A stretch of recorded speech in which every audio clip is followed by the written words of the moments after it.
vedare tinokuchingamidzai zvekare kune chimwe chirongwa pano paZim Facebook Secrets and Confessions. Tadzoka zvekare nemamwe mamessages. Rekedzai tipa tapinda mumamessages edu atadzoka takakubatirai tichingoti maswera sei kwose kwamungava muri kumativi mana enyika. Message yedu yekutanga yakamira sekudai so: hanzi makadi zvenyu mukoma, ndinokumbirawo kuti munge muchindiposterawo nyaya ngoma kavika chitupa changu. Zita rangu ndinonzi Sekai, not a real name. I am a 26-year-old woman and ndiri muroi. Ndakatanga kuroya apo pandainge ndichitori mwana mudiki. It all started when I was staying with my grandmother. Saka ininiwo ndakangokura ndichingogarawo muno muHarare, but all of a sudden ndakabva ndanzi ndainge ndichifanira kuti ndinge ndichienda kunoona gogo. What we used to do is that ndaikwanisa kuti like uri musi weFriday ndobva ndatoendeswa kumusha paya, then I will come back on a Sunday. But ndaizoti ndadzoka kudaro ndainyatsokunzwa kuti ya muviri wangu unenge uchirema, zvichirakidza kuti izvo ndinenge ndaendeswa kuti ndinge ndichienda kunoshanda na ivo gogo vangu ava, because gogo vangu vainge vari muroi, zvinhu zvandainge ndichitoziva, but gogo vangu vainge vachiita zvekurapa vari n'anga, vaihwandisa uroi hwavo vachizviita n'anga. Pamba pagogo paiswera pakazara each and every weekend. Ndaiti ndikaenda kuya then usiku taibva tazobaya mbudzi inini nagogo. Taiwanzo kuzviita izvi zvinhu kana vanhu paya varara, varapwa vaya pavanenge varara, then gogo vaibva vazondimutsa sezvo ndainge ndiri inini favorite muzukuru wavo. Saka ndainge ndichirara navo gogo, vaindimutsa paya vobva vanditi mwanangu muka tinge tichienda tose. Taibva tazobuda panze paya, then masikati tinenge tatoswera saka masikati tinenge tatoswera takatosungirira mbudzi yedu paya, then taibva tazoitora tobva tazoenda nayo musango, but taisamboenda kure. Then ivo vanenge vaine banga ravanenge vainaro, vaingoibaya kahwani pamusana apa, then yaibva yatogwadama paya, tobva tatotanga kutoyamwa ropa. Asi ndaiti ndichiyamwa ropa kudaro ndainzwa kuti ndaibva ndawana rimwe simba, ndichita sekunge munhu anenge agarwa nemashavi kana 30 or even more, zvekuti dzimwe nguva vaizotoita zvekutondibata because ndainge ndichinzwa kuda kungomhanya chete nekuda kwesimba rose iro randainge ndiinaro. Zvadaro ndakabva ndazosvikawo pakuroorwa. Saka pandakaroorwa I was in my early 20s, then ndikabva ndaroorwa but nemurume wemunhu. Ndakati ndatanga kugara naye, mukadzi wake ainge achigara kumusha. Chakandirwadza ndichikuti ainge asina kana kumbogara akandibudira pachena. Dai kwanga kuri kunzi ainge akandibudirawo pachena, zvimwe kuda ndingadai ndakazo at least to spare her life. Zvimwe kuda dai akandibudira pachena, maybe I was going to spare her life, but chakandirwadza ndichocho chikuti shuwa zvinoita here kuti nezera rangu munhu obva andinyepera. Then when I am pregnant, that was when I found out kuti munhu uyu atori nemudzimai wake. So what I started to do is ndaiti paya kana ava kuda kuenda kunoona mukadzi wake, ndaibva ndazocasta my spells on him, ndaisa zvituko pamusoro pemutumbi wake. Saka aizoti paya paanenge achinorarana nemukadzi wake, then minyama yose iyaiya aibva azonoigezera pamutumbi wemukadzi wake, such that mukadzi wacho uyu ainge ava kungogara achingosemwa achingotukwa. Uye zvekare ndaitopfeka fesi yake. Ndainge ndava kuti paya usiku ndaibva ndaita musikanzwa wekunoroya vavakidzani vake, but zvandaita ndezvekuti ndaiti kana ndasvika pamba pake semunhu wekuti ainge asinganamati almost each and every day, ndaitiwo pandinenge ndamujuma paya ndobva ndazomutora. Ndaimutora ndobva ndazozvipfekedza pamutumbi wake, ndobva ndachizofamba manje, but ndichifamba ndakapfeka mutumbi wake kuita kunge body mask.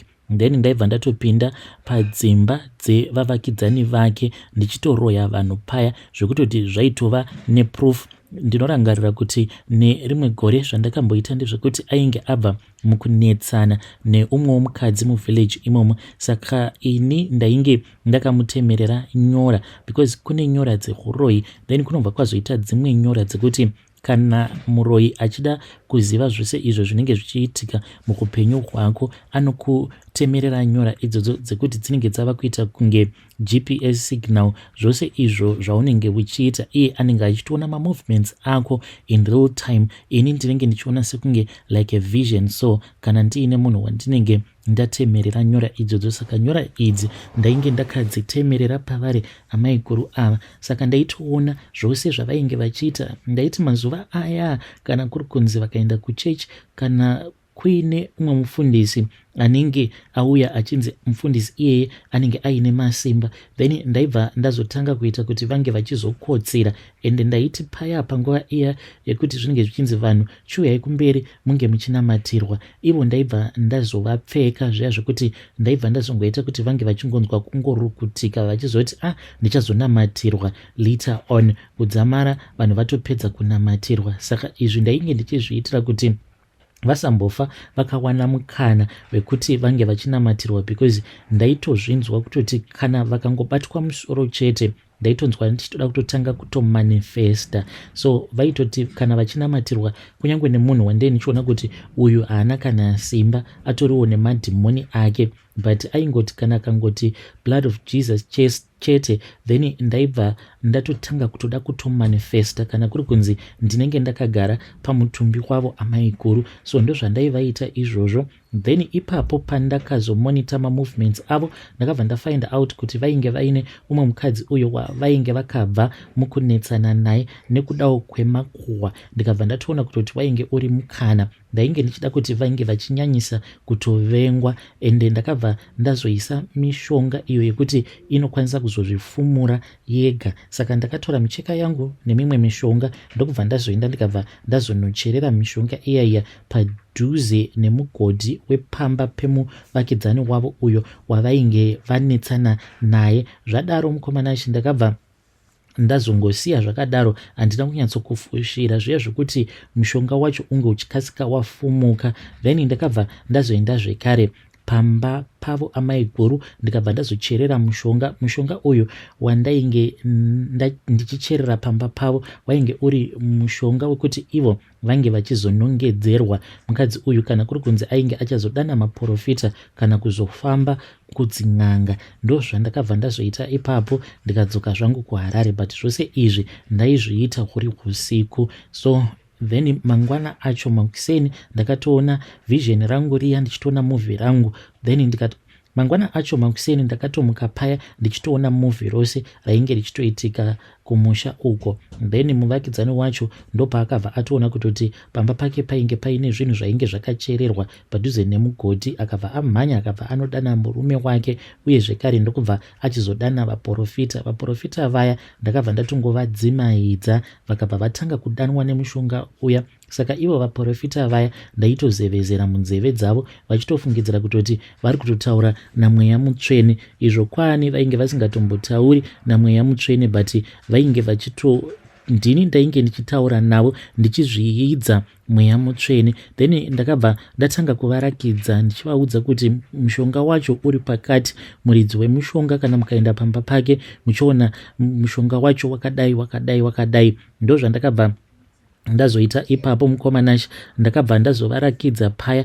Mushure mekunge ndavarakidza, then vakabva vazotanga kunetsana navo amai guru. Vakanetsana kani kuzonosvika amai guru vachizoendeswa kwamambo, vakabva vanzi ivo vainge vari muroyi, but vainge vachingoramba vachiti handisi muroyi ini, kudzamara vachizonzi kana vainge vachazoramba kubvumirana nazvo kuti vainge vari muroyi vainge vachazodzingwa muvhillage, because evidence it was there. Kungoti zvavo ivo vainge vasingazvizivi kuti kupumwa kwavainge vachiitwa uroyi zveshuwa evidence iyi it was connecting to her. Ivo vainge vachingozviziva kuti she was innocent, but vasingatozivi kuti ndainge ndiine mishonga iyo yandainge ndakashandisa pavari. Saka amai guru vakazosvika pakurambwa nemurume, ende chakangoita kuti ndinge ndichida kuti amai guru vange vachirambwa nemurume, it was because vainge vakambondituka pafoni, yet ini ndainge ndava kutozviudza kutoti I am going to respect ye. Ndo zvakangoita kuti ndinge ndichingova ndo zvakaita kuti ndinge ndichizoisa mishonga iyoyo. Saka kana murume akazodzoka achinditi ko amai guru vako makore ose aya zvandainge ndisingatombozivi kuti vanotoroya, ndakabva ndafara paya, ndikabva ndaziva kuti murume ainge ava wangu. Then from there ndakabva ndazotangawo kumuitirawo zvechihure, sezvo ainge ari munhu ainge achiita zvekukorokodza. Saka nguva zhinji ainge asingagare pamba. Apa nemishonga yose iyo yandinoziva, mishonga yekupfuhwira varume. Saka ndaingoti kana ndiine murume wandinenge ndichida, ndaibva ndangomupa, ndikangokwanisa kungomupa chikafu chete, akangochidya chikafu ichocho, murume iyeye anenge atova wangu. Ndakazogumisidzira ndava kutozivikanwa nevanhu munharaunda kuti ndo zvandinonyanya kugona izvozvo zvekugadzira mishonga yemupfuhwira. Vanhu vaitouya kwandiri mostly in secret, even vamwe vakadzi vainge vachitozviidza vanonamata chaizvo vaitouya kwandiri in secret. Then paya ndobva ndatovabatsira, but ndaisangobatsira chete. Dzimwe nguva ndaiti kana munhu wandinenge ndakavenga kana akauya kwandiri achindiudza kuti iye anenge anzwa nekushungurudziwa nemurume wake, zvandaiita ndezvekuti ndaibva ndazomuroya kuburikidza nemari iyo yandinenge ndamupa.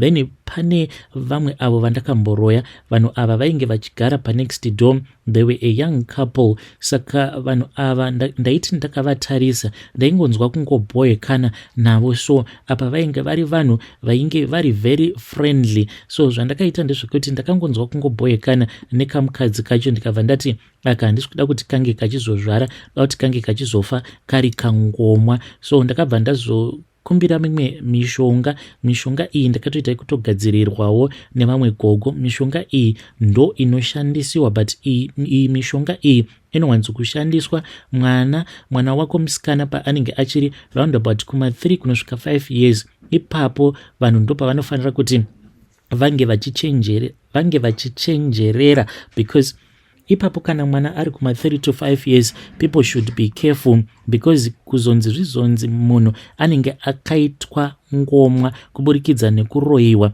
anotogadzirwa ari kuma 3 kana kuti kuma 5 years, ndo paanogadzirwa. Ipapo obva aiswa dhimoni racho rinozokonzeresa kuti ange achizova ngomwa. Saka people they need to be very careful. Zvatakazoita ipapo ndezvekuti ndakazotopedzisira ndazongotorawo kamwe kamwana kainge kachindifarira, kaigarawo muraini imomo mandainge ndichigara nemurume uya. So kamwana aka ndakazokatora ndikabva ndazoenda nako kuna gogo vaya. Saka vakatanga vadana shaviriya kana kuti dhimoni iro rinokonzeresa kuti mukadzi ange achizova ngomwa, ndokubva tazogadza dhimoni riya pamwana uya.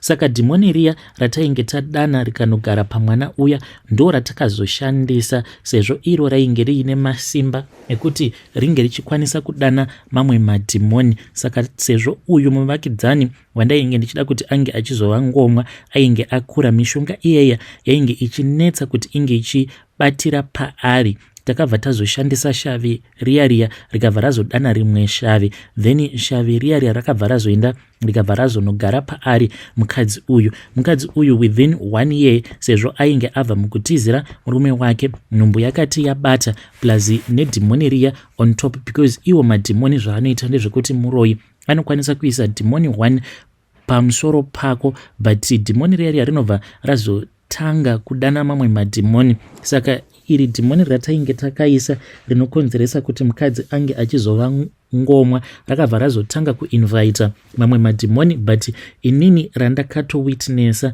richimanifesta, because dhimoni rokwanisa kutomanifesta even munhu asina kunamatirwa. Saka ndaiti paya kana kanetsana nemurume wake, sezvo ndainge ndichitoona zvose zvainge zvichiitika mumba mavo, uye zvekare ndainge ndiine chidhori changu icho chandainge ndiinacho. Saka chidhori ichi ndainge ndakachitumidza zita rake mukadzi uyu. Chidhori ichi ndaipota ndichichitswinya. Saka ndaiti kana ndachitswinya, then iye manje aibva azotanga kunetsana nemurume wake. Mukuzononetsana murume wacho manje, sezvo ainge achindirespect asingazive kutoti ndini ndainge ndiri muroyi wake, nekuda kwekuti ndainge ndichingorwadziwa nerelationship nemarriage yake. Saka aibva azondidana obva ati amai guru uyaiwo munge muchimbonzwa nyaya iri pano. ndaibva ndazoenda kweya then ndobva ndazotanga kutarisa mukadzi wacho ndanyatsokuona kuti munhu uyu akaita kugarwa neshavi, because dzimwe nguva ndaitoti kana ndichitozama kuti ndinge ndichimuonesa kuti there was no need yekuti ange achibuda mumarriage. Dzimwe nguva ndaitoti paya pandinenge ndichizama kuti ndinge ndichimupa counseling yekuti there was no need yekuti ange achibuda mumarriage yake, but iye aibva atotanga kutoti yei ndakanaka, hamuzvione here kuti ndakanaka, tarirai muone kuti ndakaita wrong choice sei kuroorwa nemunhu asina kana mari, yeti ndakanaka kudai. Apa achitaura ainge asiri iye, but rainge ritori dhimoni rainge richitomanifesta, dhimoni repride, rekuzvikudza. Because kana uine dhimoni rekuzvikudza, hapana kana paungambofa wakazokwanisa kuremekedza murume wako, nekuti iwe unenge uchitoda kutoti murume ange achikugwadamira. Saka ndopavaibva vazonetsana paya, because murumewo ainge agarawo ari munhu ainge aine too much pride, apa nedhimoni rainge ragara pamukadzi wake. Saka vaitombopota vachitorovana, and most of the times ndakatarisa kudaro they will be blaming each other. Umwe achiti iwewe ndiwe uri kusakisa kuti ndisakwanisa kubatira pamuviri, umwewo achiti ndiri kutambisa mbeu yangu pauri because iwewe uri ngomwa. Kudzamara vanhu ava ndazongoti chingoramba naye. The moment yandakangoti chingoramba naye, uya ndakabva ndatoona kuti pane rimwe dhimoni rakauya rikabva ragara paari murume wacho. Dhimoni iri rakangoya rakaita sekunge chiutsi. Pose apa aiva munhu uya wekuti mushure mekunge anetsana nemukadzi wake, because mukadzi wake aimuda, then aibva azotanga kunyengerera mukadzi wake achiti mukadzi wangu ndinokuda, there is no need yekuti tirambe tichingonetsana so. But ipapo pandakaona achitogarwa nedhimoni rekusakwanisa kuzvidzora kana kunyengerera munhu, ndo pavakabva vazorambana vanhu ava. Vakarambana like very rough. Zvadaro ndakabva ndazotanga kutageta vamwe vavakidzani, vamwe vaya vekuti ndaienda pashop pavo, zvokuti unoenda pachituckshop chemunhu obva wati ndinokumbirawo kuti munge muchindikweretesa ingava iri half bread, then kana murume wangu abva kubasa ndozokupai mari yenyu. Munhu uya wekuti anenge achikunyuma zvikwereti achiti hamubhadhari in time. Vanhu ivavo zvandaivaita ndezvekuti ndaiti huseko paya ndaizongotenderera ndichiona kuti yazvishuwa munhu avhara chituckshop chake. Ndainge ndiine mishonga iyo yandainge ndiinayo, ndaingosvika paya ndobva ndangokanda mishonga iya ndobva ndatodarikira. Saka within weeks ndaiti kana ndaisa mishonga patuckshop pako waitoona kutoti macustomers anenge ava kusauya, zvekutoti munhu anenge achitosaridza kutoti ange achienda kunotenga chingwa kune imwe tuckshop inenge itori kana kure, zvekuti unenge wangova munhu anenge achitevererwa nejambwa nemunyama. Pandakamboda kutendeuka zvakaitika ndezvekudai, ndakazozama kuti ndinge ndichizoisa chituko pamusoro peumwe mukadzi. Mukadzi uyu ndakangosangana naye kumbari, ainge achitohodhawo zvinhu zvokuti ange achizoisa pamusika wake. Hamene kuti takanyatsokunetsana chaizvo, but ndakangomutarisa neziso riya rainge rakazara neruvengo. Saka akabva andiona akabva ati nhai mother, kwakanaka here. Shure mekunge tatukana, I went on my way and she went on her own way. Then usiku hwacho ndakabva ndazoenda kumba kwake ndiri ndega. Ndakati ndaenda kumba kwake, mumba make ndakabva ndatadza kupinda mumba make, then ndikazoita wekutotresa mukadzi uyu. So ndakazotanga kutambirako kumaraini ekwavo kudzamara ndichizonotenga something pamusika wake. Iye ainge atondikanganwa. Zvinhu izvi zvandiri kutaura nezvazvo mukoma hazvina kuitika like in one day, but zvakatotora nguva. Iye ainge atokanganwa nezvazvo kuti tainge takambotukana patainge takasangana kumbari. Saka ndakati ndatenga paya, ndakatongotenga hangu chipaketi chemaputi. Saka mari iyo yandakamupa imari yandainge ndakamboenda ndikanosiya kumakuva, ndokubva ndazonoitora. But mukomanashi usiku hwacho ndakazoti ndadzoka paya ndichida kuti ndinge ndichizoisa mimwe mishonga yangu ndichiicherera apo painge paine musika wake. Ndakabva ndazviona painge pakamira umwe murume iyeye ainge achityisa. He was a violent man, ainge achibvira moto. Saka murume uyu ainge akamira akachengetedza musika wemukadzi uya. Kubva ipapo mukoma ndakabva ndatanga kurwara. Ndakarwara for almost a week ndisingambonyatsokunzwisisa kuti what was going on. Murume ndo paakabva azotanga kundihurira. It seems as if mishonga iyo yandainge ndakambomushandisira yainge yava kuno expire. Ndakabva ndazotoenda kuchurch. Ndakati ndaenda kuchurch kumasowe ndokubva ndazoreurura ndikabva ndazopiwa minamato. But vamwe vangu pavakazviziva kuti ndainge ndava kuenda kuchurch, ipapo ndo pavakabva vazondiudza kuti zvandainge ndichida kuita zvainge zvisingaiti. Ndiyo confession yangu iyi mukoma. Ndinokumbirawo kuti kana mava kundiposterawo nyaya yangu muzondizivisawo, ndichange ndichizotevererawo mucomment section. Hey vedare, ndo message iyo yandakatumidzirwa ichibva kuna vanzvadzi vedu. Please ngatizamei kuti tinge tichitaura navo vanzvadzi vedu ava mucomment section. Hey, pakaipa. Hanzi ndakaona umwe murume ainge achibvira moto, ainge akachengetedza panzvimbo apo paitengesera mukadzi uya wandainge ndakasangana naye kumbari. Hanzi ndakangomutarisa nerimwe ziziso mukadzi uyu akanditi mother kwakanaka kunditarisa neziso rakadaro. But hanzi later on ndakabva ndazodzoka pamusika wake ndiine mari ndichita sekunge ndikuda kungotenga, but mari iyi ndainge ndakambonoisa kumakuva. Strange things indeed to happen in this world. Mazviona kakuti munhu kana achida kukugadzira, hanzi ndakatora nguva yangu, handina kuzviita in one day. Zvinhu izvi ndakatomirira kusvika munhu atokanganwa, ndo pandakabva ndazozama kumuattack. Hey, we need to be careful at all the times. Hey, zvakangoma hazvo vedu we.